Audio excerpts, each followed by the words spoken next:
Baik, sebenarnya Anda itu harusnya sudah sadar. Yesus mengatakan ada tertulis. Kenapa Bang Suma membacakan Amsal? Kenapa Bang Suma menyampaikan ulangan? Baik terkait dengan yang dihukum mati setara dengan penjahat, baik yang bercerita tentang Tuhan mengutuk penjahat yang harus di tiang salib, baik tentang bagaimana kemudian orang yang mati karena makan suap dan seterusnya, baik yang terkait dengan pemakan suap menyerahkan Yesus itu.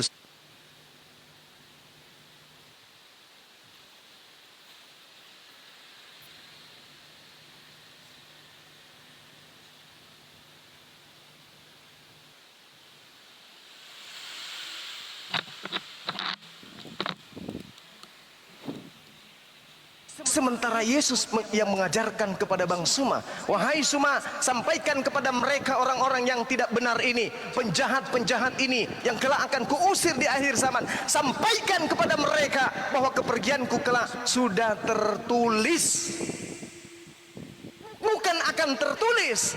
Berarti perjanjian baru milik Kristen itu tidak lolos kualifikasi, tidak lolos. Yesus mengatakan anak manusia memang akan pergi sesuai dengan apa yang ada tertulis. Grapo sudah tertulis, sudah ada kertas yang di atasnya tinta yang menorehkan orang benar diselamatkan, yang menggantikan adalah orang fasik. Makanya saya ajarkan kepada saudara, karena yang harus saya sajikan adalah apa yang sudah tertulis, bukan yang akan tertulis. Kalau yang akan tertulis itu adanya di Orde Baru, Perjanjian Baru. Yang sudah tertulis adanya di Perjanjian Lama. Makanya saya sajikan apa yang saya uraikan tadi, karena Yesus sendiri mengatakan, hei kamu, aku pergi bukan karena dibunuh, aku pergi karena telah dituliskan tentang kepergianku. Yang menggantikanku adalah pengkhianat, yang menggantikanku adalah orang fasik, yang menggantikanku adalah orang yang tidak benar, dia yang makan uang suap. Kenapa Anda mengatakan saya berasumsi? Yesus yang mengajarkan sudah tertulis tentang aku. Cara aku meninggalkan dunia ini sudah ada tertulis. Aku ditebus, aku digantikan, aku kemudian diselamatkan. Yang menggantikanku adalah sang pengkhianat yang makan suap, yang terkutuk di atas tiang salib. Jelas ini. Lalu Anda menginginkan saya menuliskan, membacakan yang tertulis itu di mana? Di Al-Quran. Al-Quran belum ada pada masa Yesus. Yang ada hanya Perjanjian Lama. Maka yang tertulis itu yang ada di Perjanjian Lama, itu yang ente harus terima. Sampai di sini belum mengerti juga. Kalau belum mengerti juga, la haula wala quwata illa billah, benarlah Al-Quran yang mengatakan bahwa orang-orang kafir itu selaksa hewan yang hanya mendengarkan suara tapi tidak mengerti apa isi daripada suara tersebut. Coba lihat sapi, ketika kita memanggilnya, hai sapi, kau kesini sapi, sapinya balik ke kita, tapi sapinya tidak bergegas. Kenapa? Dia hanya mendengarkan suara tapi tidak bisa menganalisa ucapan tersebut. Sama Anda, saya panjang lebar menjelaskan, Anda cuma mendengarkan suara, mutar-mutar di kepala, weng, tapi Anda tidak mengerti apa yang saya sampaikan. Kenapa? Karena Al-Quran mengatakan, wa makaru wa makarallah wallahu khairul makirin. Dan juga Tuhan menerangkan, siapa yang mengikuti nabi palsu, aku akan menimpakan kepadanya aib yang kekal dan noda yang kekal yang tidak akan terlupakan. Ini noda buat kalian, noda yang sangat memalukan. 2000 tahun ternyata kalian menyembah Yudas laknatullah. Anda tidak sadar padahal itu ada aib. Yeremia 23, aku akan menimpakan kepadanya aib yang kekal dan noda yang kekal yang tidak akan terlupakan. Wa makaru wa makarallah wallahu khairul makirin. Aib yang sangat memalukan adalah ketika orang menggunakan jas, pakai kemudian dasi, dengan rambut sisir yang rapi, dengan buku di samping kanan Perjanjian Lama, buku di samping kiri Perjanjian Baru, mulai berkhotbah di hari Minggu, mengajarkan orang kemudian kasih, mengajarkan orang sampai menangis, mengajarkan orang kemudian sampai sahdu kemudian mendengarkan. Tapi ternyata di balik itu semua itu adalah aib, karena yang mereka sembah adalah manusia terkutuk, Yudas laknatullah alaih. Demikian.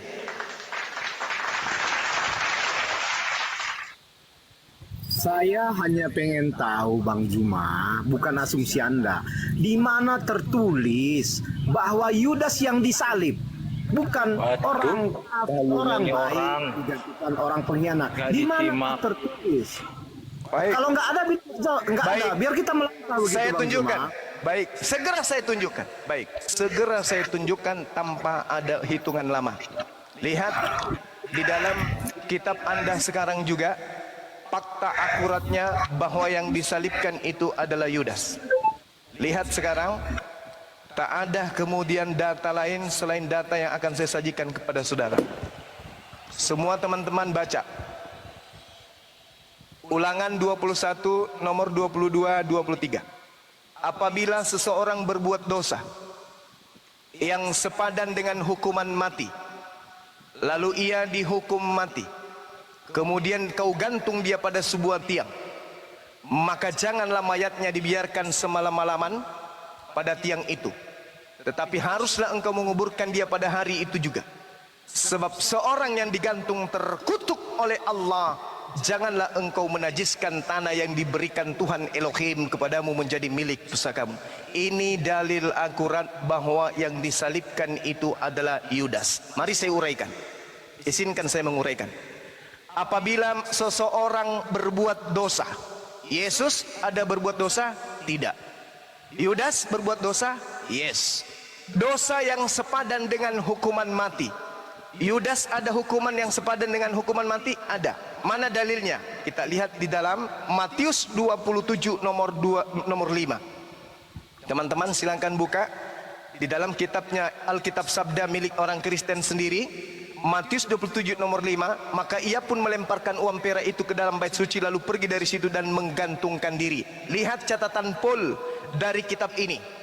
Nats Matius 27 nomor 5. Matius mengatakan bahwa Yudas bergantung diri. Di Kisah Para Rasul 1 nomor 18. Ini catatan yang sangat akurat bahwa ia tewas, Yudas tewas karena jatuh. Barangkali yang dilakukan Yudas adalah menjatuhkan diri ke atas sebuah tonggak yang telah diruncingkan. Mati dengan menggantung pada masa itu hanya dilakukan dengan cara disalibkan. Jedar dar dar dar dar dar dar dar dar dar dar dar. Mau dalil apa lagi? Mau dalil apa lagi? Ini dalil catatan Paul dari Alkitab Sabda. Mati seperti yang dialami Yudas adalah mati di masa itu dengan cara disalibkan. Der der der der der der. Makanya dikatakan dalam Ulangan 21 nomor 23, maka janganlah mayatnya dibiarkan semalam-malaman pada tiang itu, pada tiang itu, pada tiang itu. Orang yang digantung pada tiang itu jatuh ke bawah dengan adanya kayu yang terpancang runcing sampai mengena lambungnya, isi perutnya terburai. Itu adalah hukuman yang terjadi pada masa Yudas. Dor dor dor. Tetapi haruslah engkau menguburkan dia pada hari itu juga, sebab seorang yang digantung terkutuk oleh Allah. Apa sebabnya Yesus digantung terkutuk oleh Allah? Tak ada sebabnya. Tak ada. Meskipun satu dunia, satu bumi, orang Amerika, orang Indonesia, orang Yerusalem, orang Yahudi, orang Indonesia, semua manusia berkumpul dengan setan dan malaikat untuk bersatu mengikat Yesus, untuk membunuh kemudian Yesus orang suci ini. Tuhan tidak punya alasan untuk membunuh orang sucinya. Yang dibunuh oleh Tuhan hanyalah kemudian orang yang dikutuk tergantung oleh Allah di atas tiang salib. Kalau begitu, bagaimana caranya kemudian Allah membebaskan orang sucinya dari kutukan, dari penyaliban? Bagaimana caranya kemudian Tuhan membebaskan orang sucinya dalam penyaliban yang sudah dipenuhi oleh cengkraman manusia sedunia? Bukan hanya Yahudi, bukan hanya Romawi, tetapi semua kekuatan yang ada di atas muka bumi termasuk setan dan malaikat menyatu kemudian untuk membunuh Yesus di atas tiang salib. Bagaimana kemudian caranya yang maha kuasa ini membebaskan hambanya yang suci ini dari penyaliban? Allah kemudian menjawabnya, wa makaru wa makarallah wallahu khairul makirin. Walau sedunia kemudian membuat tipu daya, Allah akan tetap membebaskan hambanya yang suci. Terekam di Mazmur 91, engkau hanya menonton orang yang fasik. Jadi itu yang kedua. Yang kedua alasannya kenapa Yudas, di dalam Mazmur 91 diterangkan, engkau hanya menontonnya dengan matamu sendiri dan melihat pembalasan terhadap orang yang fasik. Siapa orang fasik? Amsal 17 nomor 23, orang fasik adalah yang menerima suap. Siapa yang menerima suap? Yohanes 12 nomor 6 jelas yang menerima suap adalah Yudas. Itu dalilnya. Akurat, terpercaya, terperinci, dan apesnya masih ada di dalam genggaman tangan saudara. Kitab itu belum lagi direvisi. Telan pil pahit ini sebagai sebuah kebenaran. Semoga Anda bisa terlepas dari kungkungan penyembahan terhadap Yudas Iskariot. Saya hanya bisa mendoakan. Demikian.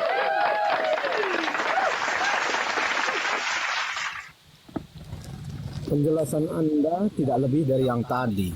Anda mengambil pertama tadi Ulangan 21 ayat 22. Di sini dalam perikopnya dijelaskan penguburan orang yang dihukum mati.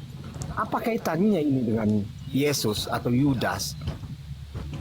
Dan Yesus itu dikuburkan di situ cepat karena itu adalah persiapan hari Paskah. Yang saya tanyakan bukan gini loh Bang Juma. Ini dari tadi Anda menguraikan dengan cara seperti ini.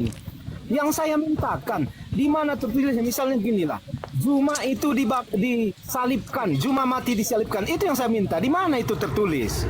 Kalau hanya ayat yang Anda comot, Anda berikan, itu saya juga bisa begitu. Seribu alasan bisa saya buat. Baik, saya jawab. Hanya menanya di mana tertulis Yudas yang disalib. Itu yang saya minta. Saya jawab. Sekarang saya ingin menguraikan sedikit lalu bertanya kepada saudara. Kejadian penyaliban, siapa yang hadir di situ sebagai penulis? Jawab. Anda jawab dulu itu. Ada atau tidak? Kalau tidak kita melangkah. Saya tanya kepada saudara. Saya tanya kepada saudara. Anda kan minta Yudas yang tertulis. Saya minta kepada saudara pada saat kejadian penyaliban, siapa yang hadir di situ sebagai penulis? Pada saat Yudas bunuh diri, siapa yang hadir di situ sebagai penulis? Jawab. Adakah penulis yang hadir pada saat itu? Tak ada. Terus kenapa Anda minta seakurat yang Anda inginkan? Emang ada penulis? Ada Bang Suma. Siapa? Markus. Oh dia? Markus menulis pada saat itu? Lukas. Mana? Mana buktinya? Paulus. Di mana dia menulis pada saat itu? Pada saat kejadian penyaliban dan pada saat Yudas bunuh diri. Di mana? Ada? Tak ada, Bung. Maka tolak ukur kita adalah yang sudah tertulis. Dan kalau Anda menggunakan narasi yang tertulis setelahnya, coba tunjukkan di dalam kitab saudara satu dalil di antara tulisan-tulisan yang ada di perjanjian baru bahwa Yesuslah yang mati di atas tiang salib. Silakan Anda tunjukkan dalilnya. Satu aja. Yang lain nyimak, kita tunggu saudara Kebeneren untuk menunjukkan satu data bahwa pada saat penyaliban yang disalib adalah Yesus. Silakan. Tunjukkan ke saya, Bung, saudaraku Kebeneren. Tunjukkan. Ini loh Bang Suma. Di dalam kitab ini ada tertulis bahwa yang mati di atas tiang salib itu Yesus. Silakan. Saya mau baca dalilnya. Sekarang perjanjian lama, orde lama kita tinggalkan. Sekarang orde baru. Tolong tunjukkan tertulis di mana Yesuslah yang mati di atas tiang salib. Silakan. Ini kesempatan Anda kemudian untuk memuaskan diri Anda. Silakan. Pertama dulu Anda akui ya, berarti Yudas tidak ada tertulis bahwa Yudaslah yang disalibkan. Itu dulu poin kita ambil. Jadi Matius 27 nomor 5 itu kita bakar aja. Oke, saya buka ya. Matius 27 nomor 5. Oke. Sabda, ada yang bisa buka kamera di sini? Sahabat-sahabat, supaya kita lihat semua sama-sama. Masya Allah, Akhi Beni, dibesarin Akhi Ben.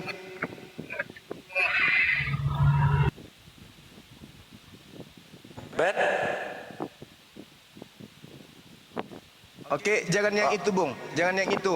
Masuk di Alkitab Sabda. Paralel. Alkitab Sabda Matius 27 nomor 5 paralel, supaya kita kelihatan semua dari terjemahan versi terjemahan dari tahun ke tahun, supaya tidak ada dusta di antara kita. Silakan.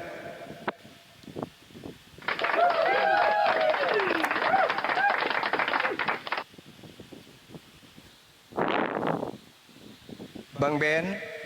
Ben, kok pingsan juga ini, Ben? Buka mute-nya, Ben. Ini lagi saya buka. Iya. Alkitab Sabda Matius 27:5 paralel.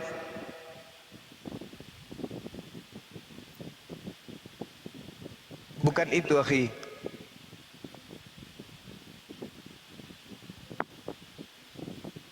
Ya, betul sekali.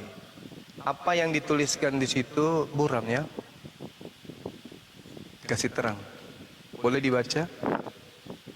Maka ia pun melemparkan uang perak itu ke dalam bait suci, lalu pergi dari situ dan menggantung diri. Iya. Di sini Anda scroll ke bawah, paling bawah, ke bawah. Iya, baca catatan poolnya tuh. Itu catatan dari Matius 27:5. Silakan Anda baca.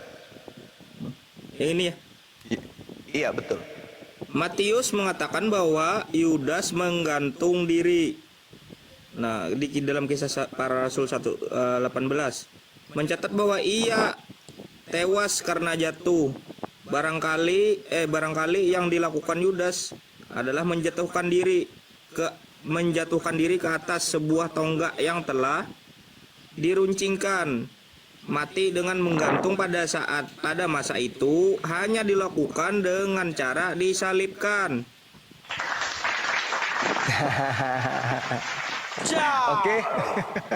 Yudas mati dengan cara disalibkan. Dan satu hal yang perlu saudara pahami, ketika kita belajar tentang Bible, kita tidak hanya merujuk kepada bahasa Indonesia. Kita harus mengerti tentang kode-kode yang ada. Contoh Matius 27 nomor 5, di situ ada kata menggantungkan diri dengan kata apogocomai. Apogocomai itu bisa diterjemahkan menggantungkan diri, tetapi kata lain di manuskrip yang ada juga ada kata ripto. Ripto ini artinya meletakkan atau dilemparkan atau membuang atau menghempaskan atau menelantarkan. Bisa juga diartikan kemudian dalam bahasa lain, manuskrip yang lain, anarchoreo. Artinya apa? Menyingkir. Menyingkirlah atau pergilah. Maka terjemahan yang seharusnya di sini adalah, maka ia melemparkan uang perak itu ke dalam bait suci, lalu pergi dari situ menyingkir, bukan gantung diri. Oke, sekira silakan, mungkin ada lagi yang Anda ingin sampaikan untuk membantah data akurat ini, bahwasanya Yudas di situ tidak menggantungkan diri, tetapi Yudas di situ dikatakan dalam manuskripnya yang lebih tua, anacereo, artinya Yudas menyingkir dari tempat itu kemudian, bukan menggantungkan dirinya. Masya Allah. Silakan.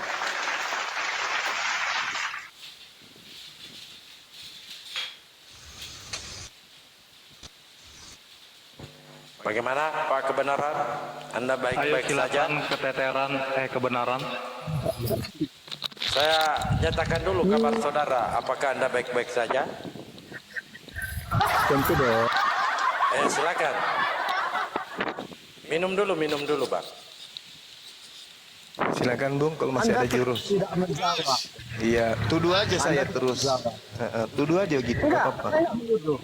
Saya nggak menuduh. Begini ya. Ini Matius 27 nomor 5 catatan poolnya itu salah.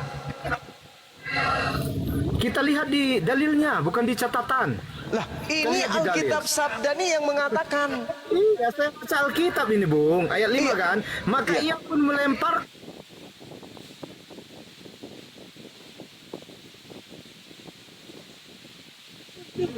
Oke, Jadi, Matius. peristiwa saliban itu apakah dia melakukannya sendiri atau disalibkan? Oke. Itu dua konteks yang berbeda. Nggak usah Anda Oke. hubungkan ke catatan kaki. Loh, Kalau catatan kaki ini pengakuan siapa? Catatan kaki ini pengakuan siapa?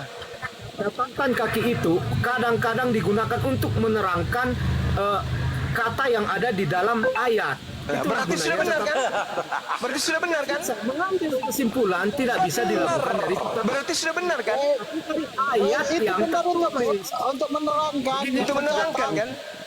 Kalau memang tidak ada yang tertulis, silahkan akui. Kita di sini mencari Ini kebenaran, Kak. bukan asumsi, ini catatan penulis daripada kitab saudara bahwa Yudas Jadi kita adalah buktikan menjatuhkan diri ke atas sebuah tonggak yang telah diruncingkan. Mati Ya. dengan menggantungkan diri pada masa itu hanya dilakukan dengan cara disalibkan. Serasa mau saya banting HP saya ini ya.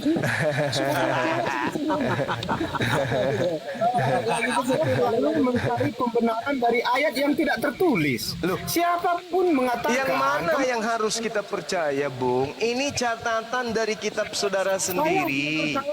ayat yang ditulis di Alkitab, bukan dari catatan kaki yang Anda simpulkan. Loh, ini bukan kesimpulan, ini pernyataan kitab saudara.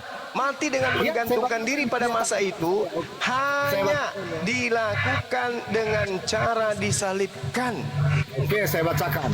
Maka dia pun melempar uang perak itu ke dalam air suci, lalu pergi dari situ dan menggantung diri, bukan disalibkan. Loh, menggantungkan diri pada masa itu hanya dilakukan dengan cara disalibkan. Lagian kata yang muncul di manuskripnya anacoreo itu artinya menyingkir. Maka ia pun melemparkan uang perak itu ke dalam bait suci lalu pergi. Nah, kenapa kemudian dikatakan di situ menyingkir? Karena memang benar yang membeli tanah tersebut adalah imam-imam, bukan Yudas. Makanya tadi kontradiksi antara Matius dengan Lukas pada saat menceritakan gantung dirinya Yudas. Ternyata ketika kemudian Matius 27 nomor 5 di situ kata anacoreo itu menyingkir si Yudas ini. Belum bunuh diri dia, menyingkir dulu dia. Pergi dari situ. Makanya yang memungut uang tersebut adalah imam dan yang beli tanah itu adalah imam. Sedangkan kemudian di Lukas yang membeli tanah itu adalah Yudas. Kalau Yudas yang membeli tanah, maka mustahil Yudas melemparkan uang karena uangnya sudah dipakai beli tanah.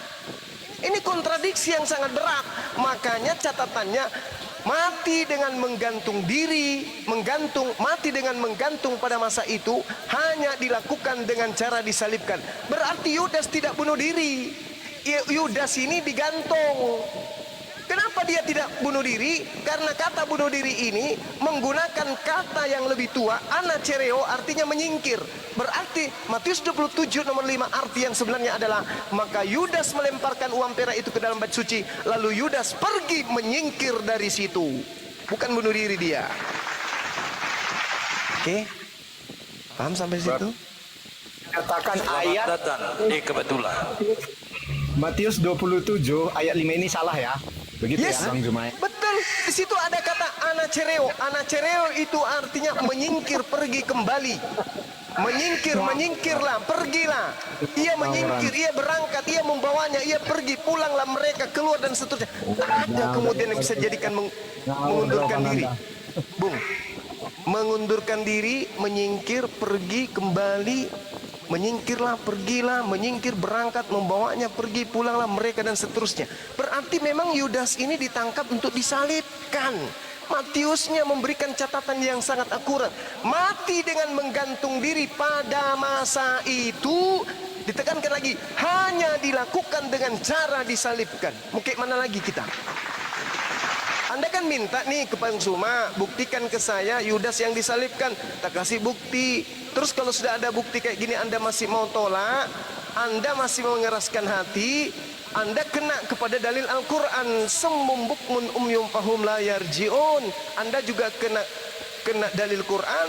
Orang-orang kafir itu, lihat, mereka ketika kau sampaikan Al-Quran sama seperti sapi, mendengarkan tapi tidak mengerti perkataan-perkataanmu itu. Jadi percuma. Nah ini Anda minta disaksikan oleh banyak orang, 1000 orang yang menyaksikan. Di tempat saya ada kurang lebih 1000 juga yang menyaksikan. Anda minta dalil Yudas disalibkan.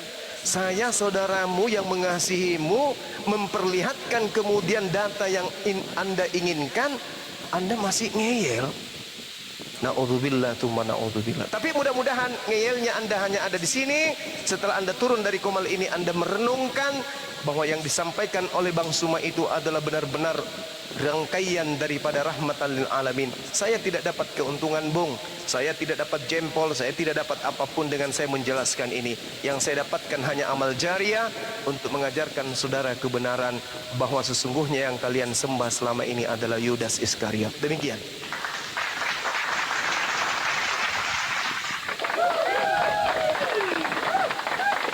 Selamat datang di keteteran. Kebetulan. Selamat datang di kebetulan. Anda mulai memute ya ketika Anda mengalami Jangan dulu nangis. saya yang tidak dapat Anda bantahkan. Saya tidak Kamu menangis. kalau mau membantah pakai dalil. Ya udah, saya pakai dalil. Saya membacakan ayat yang dibacakan Juma itu menggantungkan diri, bukan disalibkan. Jadi ketika Juma mengganti ayat Alkitab di situ, sebenarnya dia sudah anak ke dalam menghujat Alkitab. Dan penyaliban Yesus sendiri kalau dilihat Malah banyak curhat saksi. ini anak. Banyak saksi. Di situ ada Maria Bukan yang saksi. sendiri menyaksikan Bukan penyaliban saksi, Yesus. saksi. Jadi si Juma ini sudah mengklaim suatu data Alkitab yang palsu menurut dia. Gitu. Kalau memang Oke, Bung. tidak ada dalilnya bahwa Yudas yang Andai kata dekat, Anda saya jepret karet, bro. Betul. Kalau seandainya berhadapan-hadapan, saya jepret karet Anda ini. Sudah jelas saudara saya itu menerangkan begitu terang. Anda masih berpusing-pusing di situ, betulnya itu aja. Aduh, kayak. keterangannya Apakah palsu. memang menjadi Kristen Apakah itu wajib orang bodoh yang sama? menerangkan dengan keterangan palsu bisa diterima? Nah, Oh, itu kan jadi data-data catatan dari kaki ini Anda. berarti palsu ya, Bang? Keterangan palsu. Berarti keterangan dari catatan Matius ini palsu ya? Keterangan dari catatan kaki tidak bisa diambil menjadi kesimpulan Juma. Ini kesimpulannya, mati dengan menggantung pada masa itu hanya dilakukan dengan cara disalibkan. Ini Kaki Juma yang ini tertulis di catatan ayat kaki ini, itu, dia ini catatan mengatakan diri. kaki ini salah. Catatan kaki ini salah, Bang.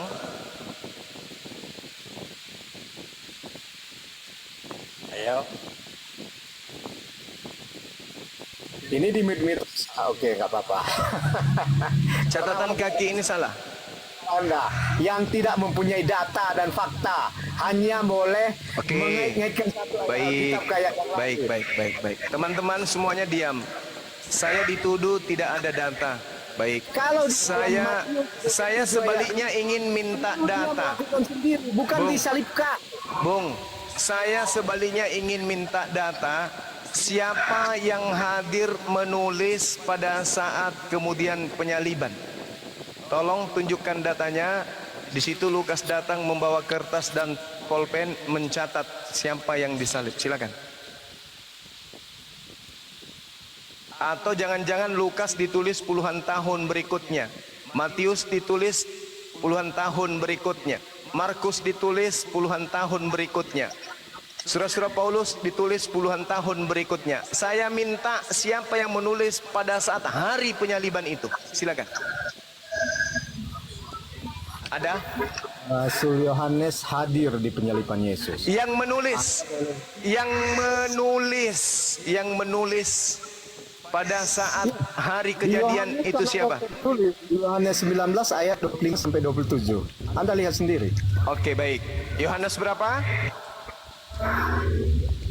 Yohanes 19 berapa? 25 sampai 27. Yohanes 19. Oke, baik. Sabar, Bang, sabar. Kita lihat. Saya juga punya Bible kok. Data-data yang saya tidak hafalkan akan saya lihat di Bible. Yohanes 19 nomor berapa? Nomor berapa, Bang? Bang, jangan di-mute lah. Ya, nomor berapa? Anda fitnah semua ya. Oke. 25. 25. Materinya di 25. Di situ dikatakan, dan dekat salib Yesus berdiri ibunya dan saudara ibunya Maria istri Klopas dan Maria Magdalena. Ketika Yesus melihat ibunya Dan murid yang dikasihinya di sampingnya berkatalah ia kepada ibunya, "Ibu, ini anakmu." Kemudian katanya kepada murid-muridnya, "Ini ibumu." Dan sejak saat itu muridnya menerima dia di dalam rumahnya. Ini Yohanes siapa ini yang menulis kayak begini? Bung? Bung? Ya, Ini Yohanes siapa ini, Bung? ya. Ini murid siapa yang menulis? Yohanes muridnya itu. Kalau Murid Yohanes muridnya Yesus, di data 27-nya akan berkata, kemudian katanya kepada kami, katanya kepada murid-muridnya. Sejak saat itu murid itu menerima di dalam rumahnya. Ini kenapa dia mengatakan kepada kami kalau ini adalah benar-benar saksi pada saat itu? Bung? Bung? Sama halnya dengan Anda mempertanyakan, kenapa Yohanes tulis aku di situ, benar kan? Jadi Di mana dia mengenaskan aku? yang ditulis itu. Oke. Enggak, Anda kan sering bertanya, menyatakan bahwa suatu dalil itu palsu dengan Enggak, saya kan bertanya, pertanyaan saya kan sederhana. Siapa yang menulis pada saat penyaliban terjadi? Anda mengatakan Yohanes.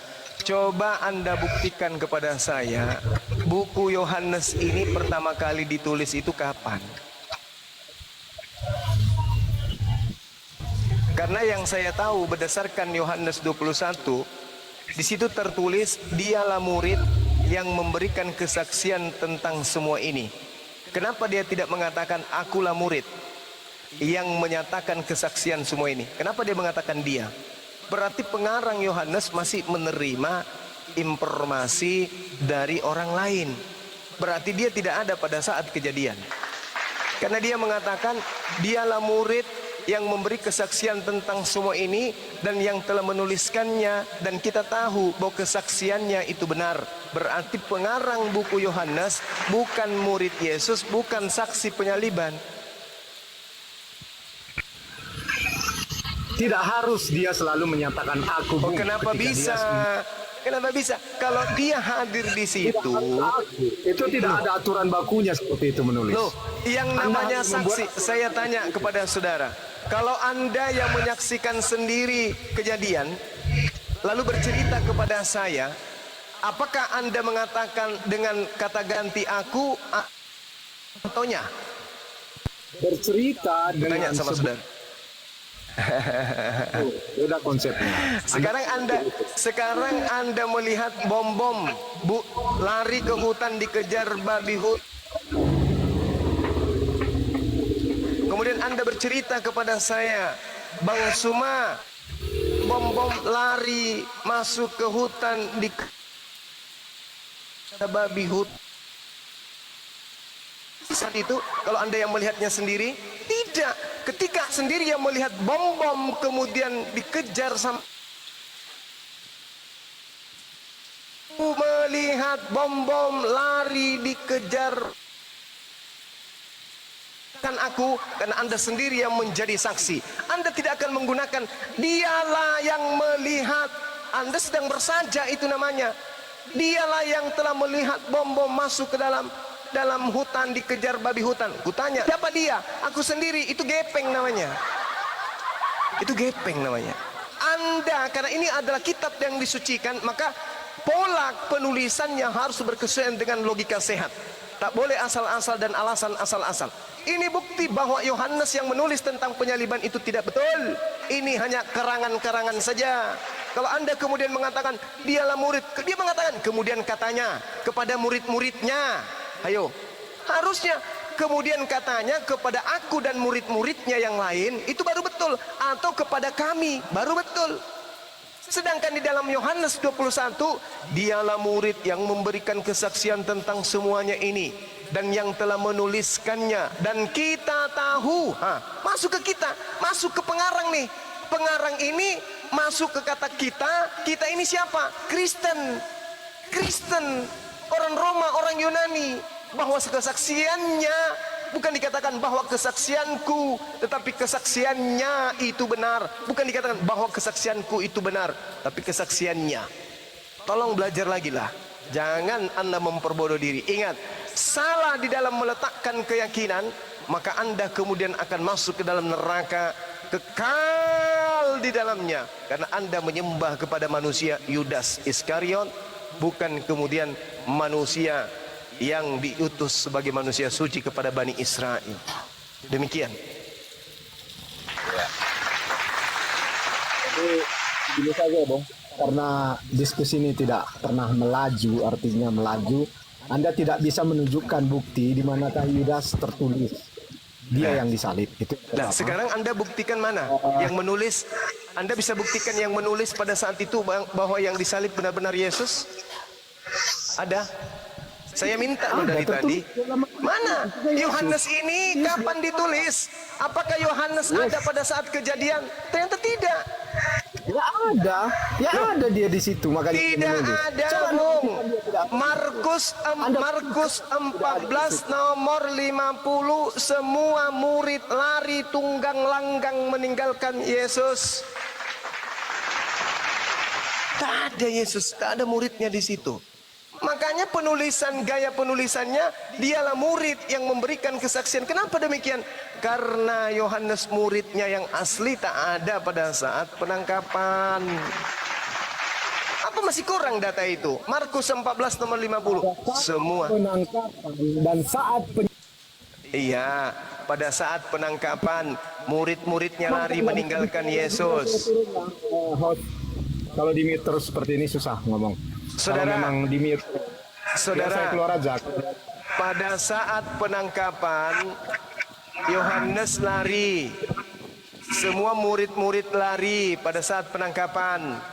Pada saat sudah di atas tiang salib, boleh jadi muridnya semua kumpul di situ. Tapi yang ada di atas tiang salib ini, itu sudah bukan lagi Yesus. Karena tidak mungkin kemudian diserupakannya setelah dia di atas tiang salib. Penyerupaan terhadap pengganti Yesus itu pada saat penggiringan kemudian ke tiang salib. Mungkin saja Anda boleh memaksakan murid-muridnya hadir menyaksikan di atas salib. Tapi sebelum dia naik ke atas salib, orang yang menggantikannya itu sudah diserupakan. Jadi yang di atas salib ini, itu sudah jelas-jelas bukan Yesus lagi. Makanya pada saat Anda membawa Yohanes 19, ketika Yesus melihat ibunya dan murid yang dikasihinya di sampingnya, berkatalah ia kepada ibunya, "Ibu, inilah anakmu." Siapa yang ditunjuk kepada anaknya itu? Kepada dirinya? Tidak. Kemudian katanya kepada murid-muridnya, "Inilah ibumu." Apa maksudnya toh?